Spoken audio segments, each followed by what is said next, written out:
BNP chairperson ও সাবেক প্রধানমন্ত্রী খালেদা জিয়ার মৃত্যুর পেছনে ফ্যাসিস্ট শেখ হাসিনার দায় রয়েছে বলে মন্তব্য করেছেন অন্তর্বর্তী সরকারের আইন, বিচার ও সংসদ বিষয়ক উপদেষ্টা ড আসিফ নজরুল।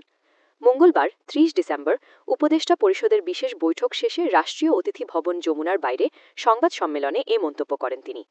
আসিফ নজরুল বলেন, বেগম খালেদা জিয়াকে একটি প্রহসনমূলক রায়ের মাধ্যমে কারাগারে পাঠিয়ে অকথ্য নির্যাতন করা হয়েছে। যে মামলায় তাকে দোষী সাব্যস্ত করা হয়েছিল তা যে সম্পূর্ণ সাজানো ও উদ্দেশ্য প্রণোদিত ছিল তা সর্বোচ্চ আদালতের আপিল ও রিভিউ পর্যায়ের রায়ের মধ্য দিয়েই প্রমাণিত হয়েছে।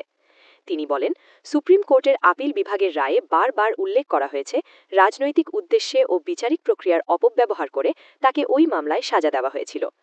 আইন উপদেষ্টা বলেন, সরকারের পক্ষ থেকে যা করার ছিল প্রধান উপদেষ্টা অধ্যাপক ড মোহাম্মদ ইউনুস ব্যক্তিগতভাবে সব সময় সে বিষয়ে খোঁজ খবর রেখেছেন এবং প্রয়োজনীয় উদ্যোগ নিয়েছেন।